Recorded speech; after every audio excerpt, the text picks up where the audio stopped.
Salam salam outsiders, débrief du week-end, le débrief il commence maintenant. Bon la famille, le week-end il a commencé avec un Barça-Valence qui a fini 2-2. À un moment donné, tout le problème c'est les choix de Valverde.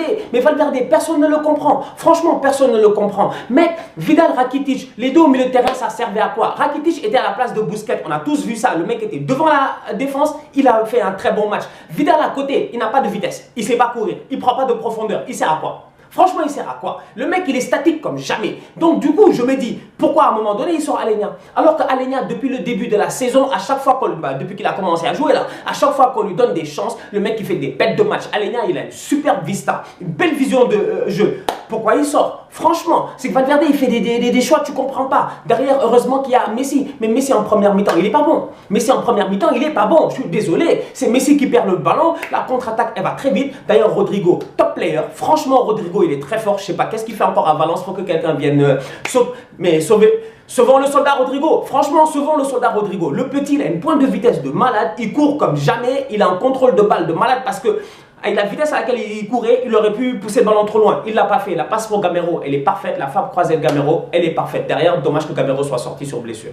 En deuxième mi-temps, tu as Messi qui reprend les choses en main. Et Messi, quand il décide de reprendre les choses en main, je dis bien, il reprend les choses en main. Parce que Messi, déjà à la base, bon, le penalty, il n'a pas choqué. Il n'a pas choqué. À chaque fois, Messi, à chaque fois qu'il y a eu le penalty décisif, il l'a raté. Là, cette fois-ci, il s'est géré, il a très bien joué. Messi a claqué son péno. Derrière, tu te rends compte que son deuxième but, la frappe, vous avez vu la précision de la frappe, vous avez vu l'angle des deux joueurs. Tu as deux joueurs devant lui, le mec, il a utilisé les deux joueurs comme des plots. Il a mis la frappe au milieu, parfaite, superbement placée. Rien à dire. Lionel Messi a sauvé le Barça ce week-end parce que sincèrement, encore une fois, les choix de Valverde sont tellement douteux que tu ne comprends rien. Cristiano Ronaldo a claqué un doublé lui aussi cette semaine en Serie A. La Juventus, ils ont fait 3-3 face à Parme. Offensivement, il n'y a rien à dire. Ronaldo, Mandzukic, ça s'entend trop bien. Les mecs, on aurait dit 2 siamois sur le terrain. La connexion, elle est parfait. Maintenant, le problème, il est derrière. C'est que derrière, il n'y a personne. Sincèrement, Bonucci et Rougani, ils sont blessés. Bonucci et Chiellini, ils sont blessés. T'as Rougani et Caceres. Caceres qui est encore revenu une énième fois à la Juventus.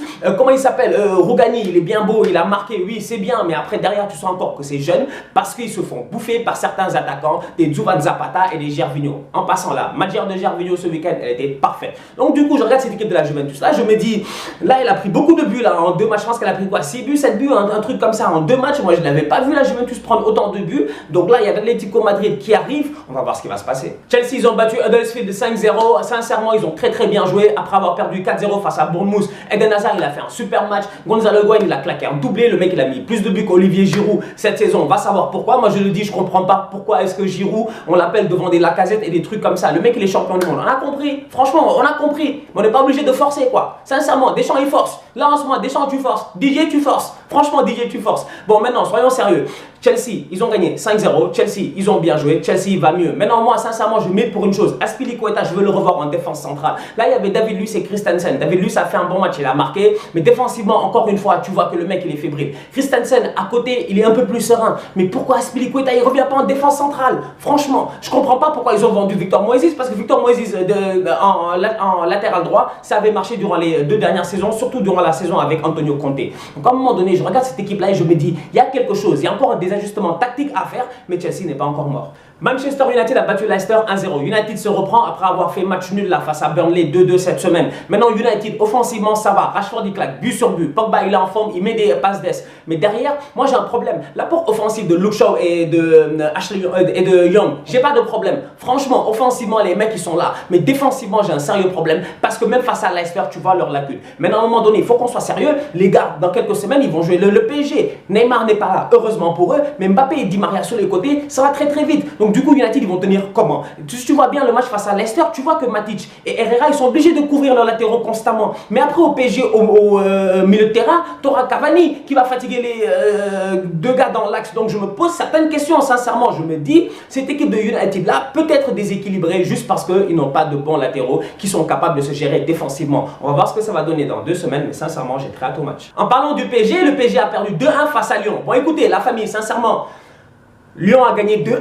Lyon méritait de gagner 3-1 ou 4-1. Lyon a très bien joué. Il n'y a absolument rien à dire. Le seul problème avec Lyon aujourd'hui, c'est un excès de confiance. Les mecs étaient à domicile, match de gala. Tu vois toutes les lumières partout, à gauche et à droite. Tu sens que Jean-Michel, voilà, c'est le seul match qui est important dans sa saison en Ligue 1. Tu vois, Lyon l'année passée, ils avaient battu le PSG. Cette année, ils l'ont encore refait. Maintenant, derrière, je me dis, les petits Aouar et Dombele là, ils sont bons. Techniquement, ils sont très forts. Mais il faut qu'ils descendent d'un étage un peu. Aouar, le ballon qu'il perd sur le premier but de Di Maria. Mais ça, c'est excès de confiance. C'est juste excès de confiance. Tu sens que le mec, au moment où il a pris le ballon, il a pensé à Pep Guardiola. Il a pensé à quand Guardiola disait ouais, Oussem Aouar est un très bon joueur, etc. Parce que Aouar, il fait un crochet, il va chercher le deuxième crochet. Draxler est là, il récupère, il donne le ballon à Di Maria. La frappe de Di Maria, elle est parfaite. Maintenant, derrière, le PSG. Hier, sincèrement, on va être sérieux, au milieu de terrain, il n'y a personne. Pourquoi? Parce que Draxler, il est là, mais Draxler est obligé de défendre. Il ne peut pas défendre et attaquer en même temps. Il n'a pas ce volume de jeu-là. Donc, du coup, le PSG est très déséquilibré parce que Mbappé et Cavani ne touchent pas de ballon. Ils ne touchent pas de ballon. Mbappé et Cavani ne touchent pas de ballon. Mbappé, chaque ballon qu'il a, il essaie de faire son même dribble à chaque fois. Mais Kylian, évolue un peu. Mais franchement, Kylian, évolue un peu, mec. Il fait le même dribble à chaque fois. Il essaie de faire son truc et boum, il pousse le ballon pour accélérer. Et ça ne marche plus. Cavani, j'en parle même pas. Le nombre de fois où Cavani était dans l'avant-dernière passe, c'est-à-dire que Cavani a fait la passe pour que Mbappé essaie d'aller devant les buts. Le nombre de fois où c'est arrivé dans le match, le nombre de fois où Cavani a raté cette passe, ça montre à quel point aujourd'hui le PSG, au niveau de la créativité, il n'y a plus personne. À la minute où Neymar est parti, il n'y a plus personne. Et donc derrière Lyon, eux, ils étaient composés. Ils étaient bien. Ils étaient en forme sur le terrain. Franchement, Memphis Depay, rien à dire. Top player, top match. Franchement, Memphis, il est peut-être indiscipliné, tout ce que vous voulez, parce que le mec, il a dit qu'il va aller dans un grand club et tout, etc. Mais Memphis, sur le terrain, ce qu'il montre, c'est parfait. Traoré, il a fait un super match. Dembélé, il était là, il était présent. Fekir, j'en parle même pas. Sincèrement, les boys Mendy sur le côté et tout, ils se sont gérés. En toute honnêteté, cette équipe de Lyon-là, elle n'a pas démérité. Elle a très bien joué. Elle mérite sa victoire 2-1. Maintenant, Lyon va jouer le Barça et Lyon a montré au monde entier qu'ils sont capables d'aller tenter quelque chose. On ne dit pas qu'ils vont gagner face au Barça, mais ils peuvent au moins tenter quelque chose et ne pas être ridicule. Du côté du PSG, en toute honnêteté, en ce moment, moi les gars, franchement j'ai peur. Franchement j'ai peur. Parce que je me dis, les Paredes, tout ça là, c'est bien mignon, mais Neymar n'est pas là et tu sens qu'à la créativité, il n'y avait rien. À la création, excusez-moi, il n'y avait rien. Il n'y avait personne. Mbappé, esselé, Cavani, esselé, tu n'arrivais pas à les trouver, tu t'en sors pas. Tu vas faire comment face à United? Et un truc qui m'a choqué dans le Manchester United Leicester, parce que c'était juste avant Arsenal City, c'est comment Iheanacho, c'est un tocard. Et après tu regardes Iwobi, tu te dis, mais en fait, sincèrement, en toute honnêteté, moi, Henry, je sais pas c'est quoi son problème. Mec, on joue Manchester City, le match il va être compliqué. On sait déjà qu'on va perdre, ça on le sait, c'est un fait. Mais limitons les dégâts, allons pour jouer, essayons au moins de tenter quelque chose. Là, la dernière fois en championnat, il est venu, il avait Ozil Ramsey sur le banc. Qu'est-ce que j'avais dit dans le débrief? J'avais dit dans le débrief que c'est pas possible. Tu peux pas venir avec Aubameyang, Lacazette, t'as pas un créateur derrière. Il a refait la même connerie. Encore une fois, Iwobi, sincèrement, faut qu'on en parle. Le mec, il a quel niveau? Non mais sincèrement, Alex Iwobi a quel niveau? Franchement, moi je réfléchis à ça, je me dis les Rashford, les Mbappé, les Martial, tous ces petits-là, on les a découverts en même temps que Iwobi. Quand Wenger lançait Iwobi il y a 2 ans et demi, 3 ans en Première Ligue, c'est en même temps qu'on a découvert tous ces gamins-là. Tous ces petits-là, ils ont évolué. Iwobi, il n'a pas évolué. Le mec est stagne. Hier, il était sur le côté gauche, je sais pas, côté droit, je sais même pas sur quel côté il était. Lui et puis Kolasinac, mais c'était n'importe quoi. Mais franchement, c'est du n'importe quoi. En toute honnêteté, au milieu de terrain, on s'est fait bouffer, encore une fois, par une superbe équipe de Manchester City. Et maintenant, je vais faire mon mea culpa. En fait, c'est même pas un mea culpa. Ce que j'ai dit la dernière fois, c'est la vérité. Kun Aguero ne marque que face aux petites équipes. Il met 4 buts, il disparaît 4 matchs. Il met 4 buts, il disparaît 4 matchs. Là, il a mis 3 buts. Il va disparaître 3 matchs, il va remettre 3 buts. Mais le problème, en fait, avec tout ça, c'est que Arsenal est une petite équipe. À un moment donné, on n'est pas sérieux. Sincèrement, notre défense, elle n'est pas bonne. Notre défense, elle n'est pas bonne. Non mais sincèrement, elle n'est pas bonne. Si c'est pas Leno qui fait un bon match, mais on prend 6-1. Franchement, hier il y avait le Super Bowl, mais j'ai souhaité la défaite des Los Angeles Rams.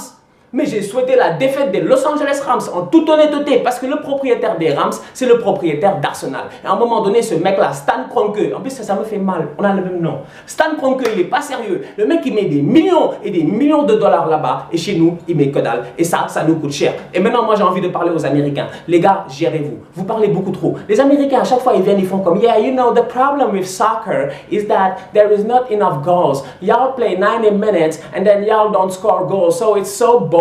Les gars, on a regardé le Super Bowl hier, c'était pas ennuyant.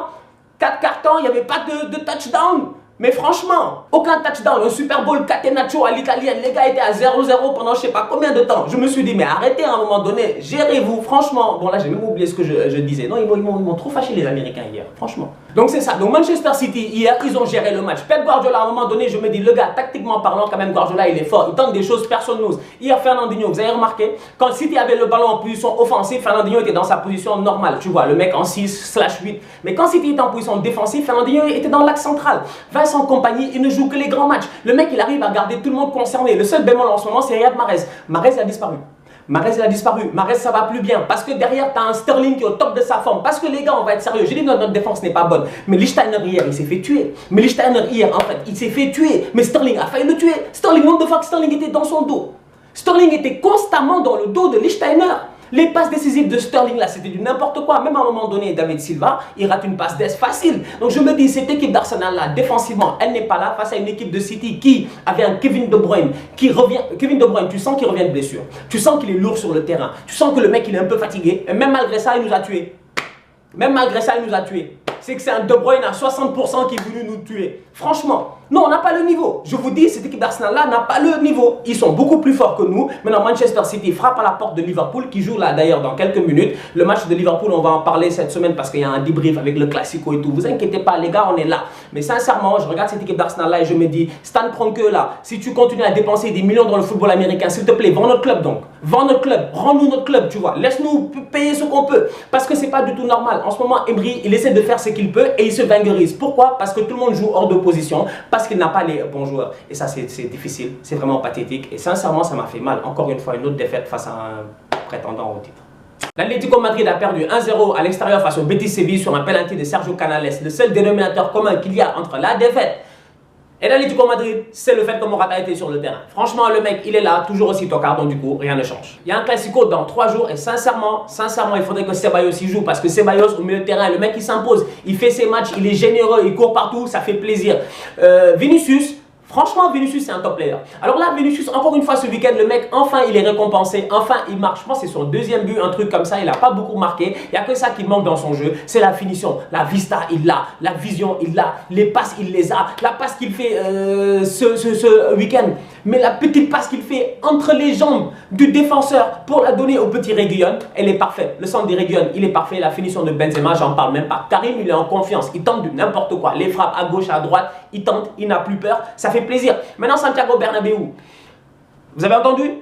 Ils ont crié durant le match que Karim Benzema, Esta Nuestra, je sais pas, Nueve, un truc comme ça, genre c'est notre numéro 9. Moi j'ai envie de dire à tous ces supporters de Madrid là, combien de fois on a insulté Benzema ici? Combien de fois les supporters du Real ont insulté Benzema ici? Je vous ai dit, Benzema c'est un grand joueur. Son seul problème c'est une question de confiance. Mais là encore, je l'ai dit dans le dernier débrief, si Benzema ne marque pas des buts, maintenant il va les marquer quand? Cristiano est parti, Gareth Bale sincèrement il sert à rien. Gareth Bale était là sur le terrain, à part faire une passe aile de pigeon, le mec il n'a rien fait. En toute honnêteté, il faut qu'on soit sérieux. Je regarde cette équipe du Real là et je me dis, je la préfère avec Vasquez, Benzema, Vinicius, avec Ceballos à côté d'un Casemiro s'il est en forme, ou d'un Modric ou d'un Toni Kroos. Tu vois, tu essaies de varier un peu, mais tu me mets un de ces jeunes là. Mets-moi un Ceballos, mets-moi un Llorente, mets-moi un jeune mercredi s'il te plaît. Mets-moi un de ces jeunes là. Varane, je pense qu'il est de retour de suspension, donc il pourra jouer. Sincèrement, le Real, ils ont des atouts. Ils ont de quoi jouer parce qu'en ce moment, ils sont en confiance. Donc quand je vois le match qu'ils ont fait face à Alaves, il y a de quoi avoir de l'espoir. Maintenant, le petit Mariano est de retour.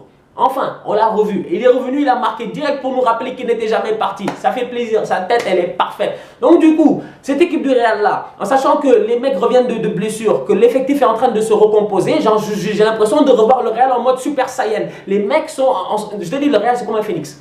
Ils meurent, ils renaissent. Ils meurent, ils renaissent, mais à une vitesse éclair. Et là, il y a l'Ajax qui arrive. Je les vois aller et je me dis, attends, moi qui disais que l'Ajax, ils allaient peut-être battre le Real, j'ai envie de retourner ma veste et de dire que le Real, ils sont pas encore morts. Dani Carvajal, je l'aime bien. Franchement, je l'aime bien. Le mec, il est énorme. Mais derrière, Odriozola, il frappe à la porte. À chaque fois qu'il joue, il joue bien. Mis à part la perte de balle qu'il avait fait il y a, je sais pas, 3 mois, un truc comme ça, qui avait coûté un match au Real Madrid. Mis à part cela, Odriozola, chaque fois qu'il joue, il est top. Ce week-end, il a marqué, il y avait hors-jeu. Effectivement, derrière, il fait une super passe décisive à Mariano qui place à tête. Donc, du coup, Odriozola, continue comme ça, mec. Sincèrement, en toute honnêteté, Carvajal, je serais lui, j'aurais un peu peur. Bon, la famille, on se capte mercredi pour un super débrief Barça-Real. Sincèrement, les gars, gérez-vous, soyez là. Le débrief, il sera chaud. Moi, je serai là. Il sera en ligne un peu plus tard parce que le match va sûrement finir tard. Mais ne vous inquiétez pas, on va débriefer le match, Inch'Allah. D'ici là, on continue à liker, on continue à partager. Merci beaucoup pour le soutien. Tous outsiders.